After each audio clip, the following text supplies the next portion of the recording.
ನಾಳೆ ಬಜೆಟ್ ಇದೆ. ಸೊ ಏನೆಲ್ಲ ನಿರೀಕ್ಷೆ ಇದೆ ಸರ್ ರಾಜ್ಯ ಸರ್ಕಾರದ ಬಜೆಟ್? ಸಿದ್ದರಾಮಯ್ಯ ಅವರ 15ನೇ ಬಜೆಟ್. ಸಿದ್ದರಾಮಯ್ಯನವರು ಅಥವಾ ಮಾನ್ಯ ಮುಖ್ಯಮಂತ್ರಿಗಳು ಹಣಕಾಸಿನ ಸಚಿವರಿಂದ ಏನನ್ನ ನಿರೀಕ್ಷೆ ಮಾಡಬಹುದು ಅಂತೇಳಿ ತಾವೇ ಊಹಿಸ್ಕೋಬಹುದು. ಖಜಾನೆನ ಖಾಲಿ ಮಾಡಿಕೊಂಡು ಯಾವುದೇ ಒಂದು ಅಭಿವೃದ್ಧಿ ಕೆಲಸವನ್ನು ಮಾಡದೇ ಇರತಕ್ಕಂಥ ರಾಜ್ಯ ಸರ್ಕಾರ ತನ್ನ ವೈಫಲ್ಯಗಳನ್ನು ಮುಚ್ಚಾಕೊಳ್ತಕ್ಕಂಥ ಸಲುವಾಗಿ ಕೇಂದ್ರದಲ್ಲಿ ಹೋಗಿ ದೆಹಲಿಗೆ ಹೋಗಿ ನಾಟಕವನ್ನು ಮಾಡಿರ್ತಕ್ಕಂಥ ರಾಜ್ಯ ಸರ್ಕಾರ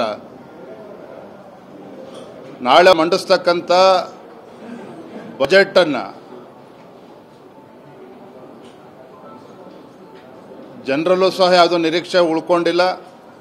ನಮ್ಮಲ್ಲೂ ಸಹ ರಾಜ್ಯದ ಅಭಿವೃದ್ಧಿ ದೃಷ್ಟಿಯಿಂದ, ರಾಜ್ಯದ ಹಿತದೃಷ್ಟಿಯಿಂದ ಏನೋ ಉತ್ತಮ ಬಜೆಟನ್ನು ನೀಡ್ತಾರೆ ಅನ್ನೋ ಅಪೇಕ್ಷೆ ನಮಗೂ ಕೂಡ ಇಲ್ಲ.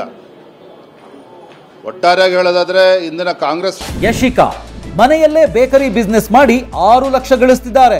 ನೀವು ಕೂಡ ಅವರಿಂದ ಕಲಿಬೇಕಾ? ಅವ್ರ ಜೊತೆ ವಿಡಿಯೋ ಕಾಲ್ ನಲ್ಲಿ ಮಾತಾಡಬೇಕಾ?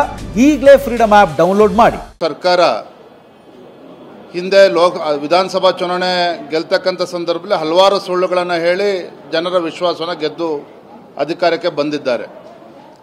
ಈಗ ಲೋಕಸಭಾ ಚುನಾವಣೆ ಸಂದರ್ಭದಲ್ಲಿ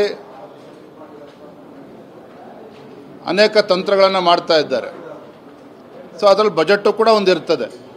ಚುನಾವಣೆ ಗೆಲ್ಲೋದಕ್ಕೋಸ್ಕರ, ಲೋಕಸಭಾ ಚುನಾವಣೆ ಗೆಲ್ಲೋದಕ್ಕೋಸ್ಕರ ಅವರದೇ ಆದಂಥ ತಂತ್ರಗಾರಿಕೆ ರಾಜ್ಯದ ಜನರಿಗೆ ಕಿವಿಗೆ ಹೂ ಮುಡಿಸ್ತಕ್ಕಂಥ ಕೆಲಸ ಮಾಡ್ತಾರೆ. ಆದರೆ ಈ ಬಾರಿ ಅದು ಯಶಸ್ವಿ ಆಗೋದಕ್ಕೆ ಸಾಧ್ಯ ಇಲ್ಲ.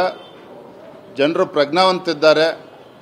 ಬಹುಶಃ ರಾಜ್ಯದ ರಾಜಕೀಯ ಇತಿಹಾಸದಲ್ಲಿ ಒಂದು ಹೊಸ ಸರ್ಕಾರ ಬಂದು 8-9 ತಿಂಗಳಲ್ಲಿ ಯಾವುದೇ ಒಂದು ಅಭಿವೃದ್ಧಿ ಮಾಡದೇ ಇರತಕ್ಕಂಥ ಸರ್ಕಾರ ಯಾವುದಾರ ಇದ್ದರೆ ಈಗ ಇರ್ತಕ್ಕಂಥ ಕಾಂಗ್ರೆಸ್ ಸರ್ಕಾರ, ಸನ್ಮಾನ್ಯ ಸಿದ್ದರಾಮಯ್ಯ ಮುಖ್ಯಮಂತ್ರಿಯವರ ನೇತೃತ್ವದಲ್ಲಿ ಇರ್ತಕ್ಕಂಥ ಕಾಂಗ್ರೆಸ್ ಸರ್ಕಾರ.